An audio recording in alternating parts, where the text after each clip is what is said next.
Para to sa'yo, Gemini. Okay? Ngayon, January 18, 2025. Sa mga Gemini. Tingnan natin ang inyong message, guys.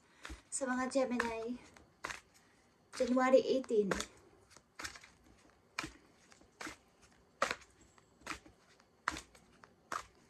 Ano na ba ang kaganapan sa inyo, guys? Sa mga Gemini.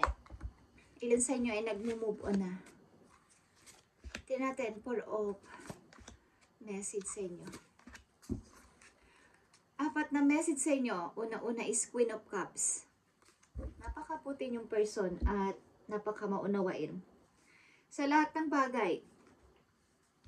Okay, Gemini, tingnan natin. Ang apat na message muna sa inyo.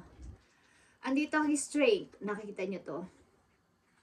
Pinipilit yung maging matatag sa sitwasyon nyo. Sa kasalukuyan, maybe, at dulot pa ng nakaraan, last year, maybe, is pinipilit yung maging balance sa any situation na dumarating sa inyo sa kasalukuyan.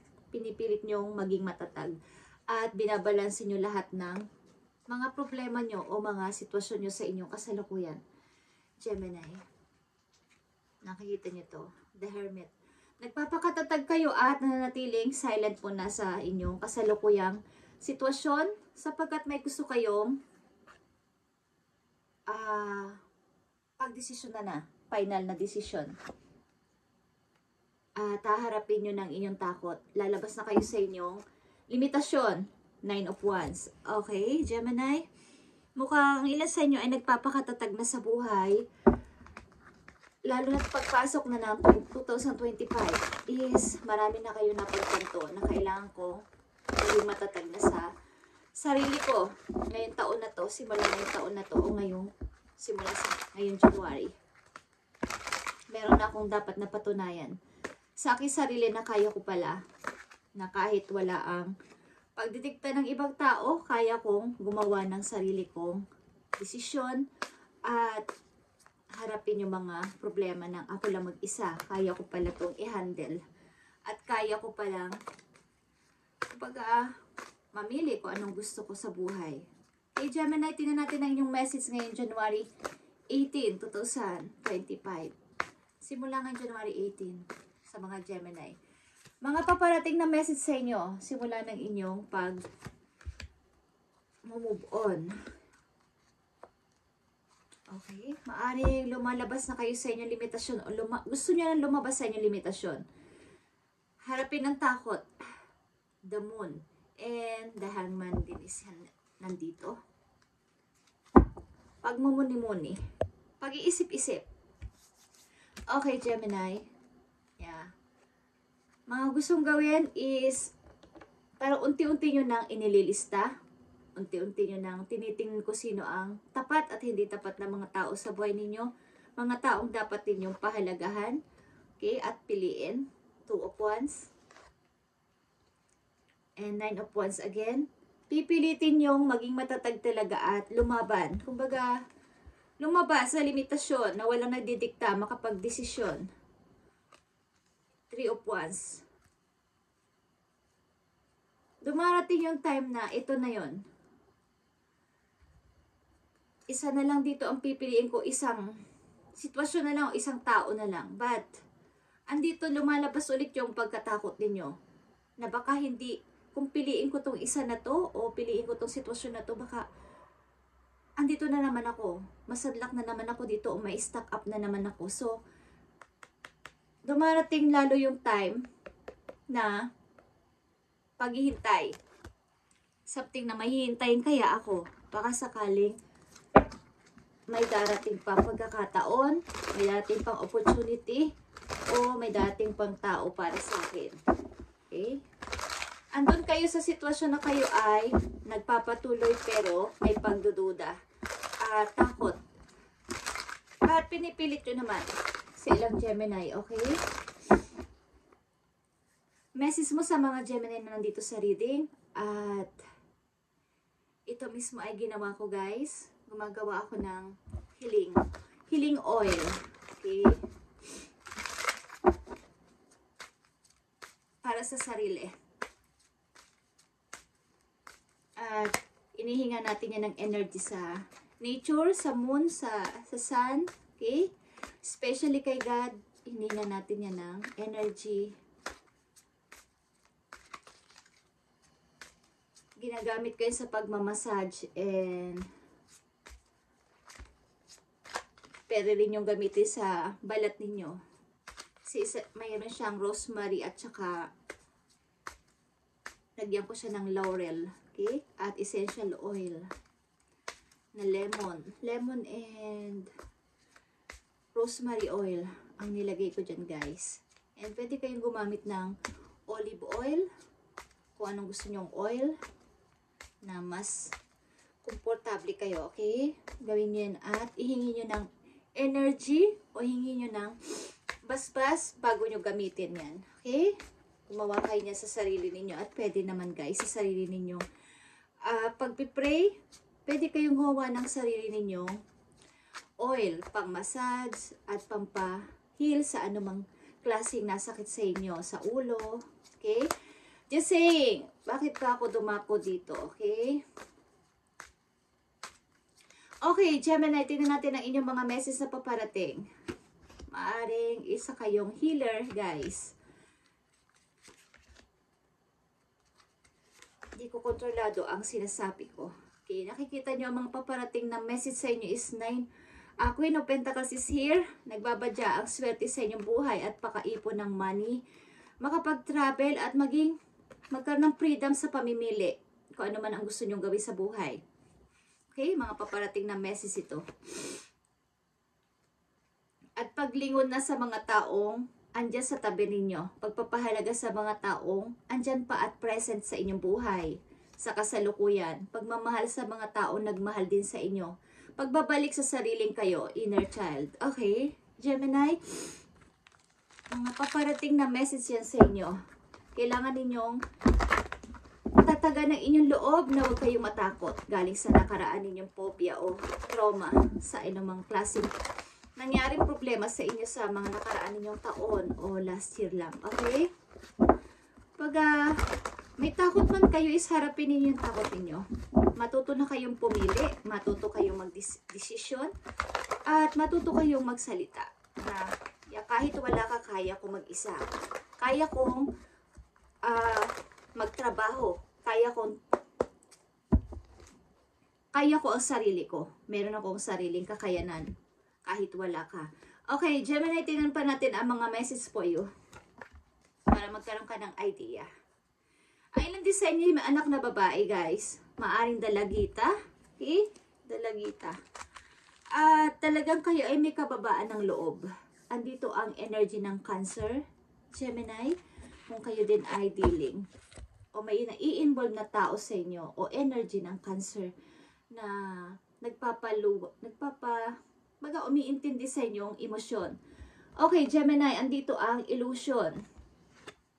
Nandito ang King of Wands o Prince of Wands at fertility o the Empress.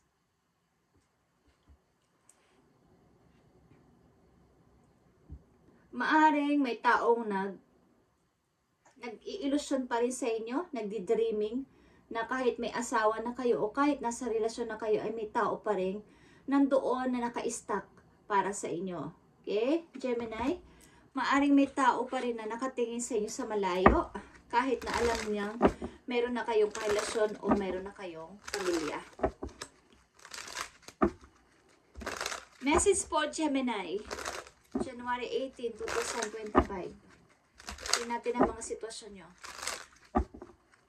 Nakikita ko dito is, kailangan ninyong magpatuloy. Kung ano man ang inyong napagdesisyonan na ngayong January. Pilitin ninyong kayo ay maging matatag sa pagsubok na dumating pa sa buhay ninyo sa ngayon, Gemini, at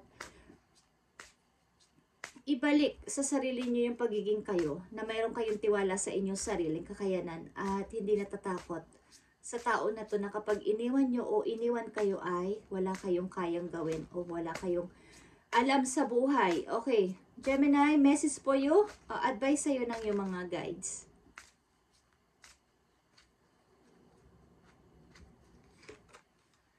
Nandito ang Cardinal or Adventure. Cardinal din is King of King of Pentacles. Maaring dealing kayo sa Capricorn o may kilala kayong Capricorn. Okay? You need to live up to your fullest potential. Like I said, meron kayong potential pa. May mararating pa kayo katulad ng huli kong reading sa mga Gemini. Last week siguro, explore new direction and take risk in order to grow as an individual. Change may be uncomfortable, but it is necessary. Mukhang ilan sa inyo ay hindi balak magpalit ng lugar, hindi komportable magpalit ng trabaho o magpalit ng partner sa buhay, but ito ay kinakailangan mangyari. Kailangan mong malaman na ikaw ay may mararating pa sa buhay. Gemini, simula sa araw na to, live up to your fullest potential. Huwag mong panatilihan na nandun ka sa 9 of Wands na takot, na pinamukha sa'yo ng mga nasangkot sa buhay mo na tao na kayo ay walang kakayanan kapag wala sila. Okay? You need to live up to your fullest potential. Huwag kang matakot. Meron kang kakayanan sa buhay and take risk in order to grow as an individual. Hindi ka tau-tauhan, hindi ka tagasunod lang, at kailangan mong lumaya dito kung ano man ang sitwasyon nyo, sapagkat ito yung nakikita ko dito at nararamdaman ko. Okay? Gemini, may potential ka pa, may mararating ka pa sa buhay. Ilan sa inyo na nandito sa reading is magkaroon sana kayo ng tiwala sa sarili at ibalik ang inyong dating kayo, na masayahin kayo. Okay? Message for Gemini.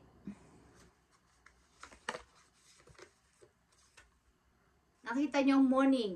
The world awaits you, Gemini. So, gumising kayo ng naka-smile at may naghihintay sa inyo. Naghihintay sa inyo ang mundo.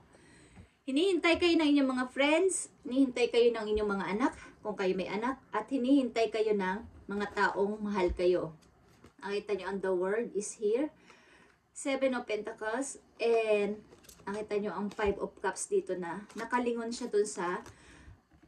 Hindi na siya dito nagsisisi sa mga nawala o nasayang na sandali o nasayang na tao.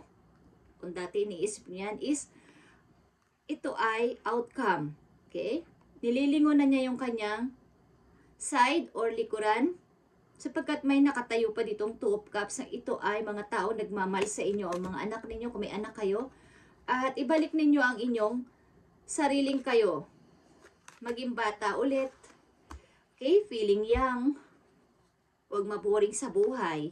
Okay? Gumising kayo ng may saya sa inyong mukha at may smile na may naghihintay sa akin, mga taong mahal ako at pinapahalagahan ako. Hindi yung mga taong tapos na at iniwan kayo o nawala sa buhay ninyo. Tama na yon. Okay? Ang isipin nyo ay yung sino at ano ang andyan. Yung sa present nyo yun ang inyong tingnan at magpatuloy sa buhay. Gemini, isa pang message po yun. Maging, kumbaga, may naghihintay sa yung napakaganda pa. Kailangan yung parang maging adventurous kayo sa buhay. Parang tapos na yung ginagawa nyo, parang may gusto pa sana kayong gawin. Ganon. May susunod na naman. Hindi manatili sa isa. Voyage of the heart. Okay, Gemini. Love flows through you and to you. May nagmamahal sa malayo dito, dalawang person. At maaaring nasa ibang lugar na nagpapalitan ng flying kiss sa hangin. Okay? Kahit malayo, nagmamahalan, ito ay maaaring madidiling kayo o diling na kayo sa water sign. Especially sa Pisces. Okay? Gemini, ito ang inyong reading today, January 18, 2025. At update natin to sa susunod na araw. Thank you and God bless, Gemini. At mabuhay kayo, lahat na Gemini na nandito sa reading. At pagpalain ni God. At kung may kilala kayong pinanganak ng December o January na Capricorn sign is happy birthday sa kanila, guys. Maging ito man ang inyong asawa, kaibigan, mga anak or mga kamag-anak o kaibigan. Thank you and God bless, Gemini.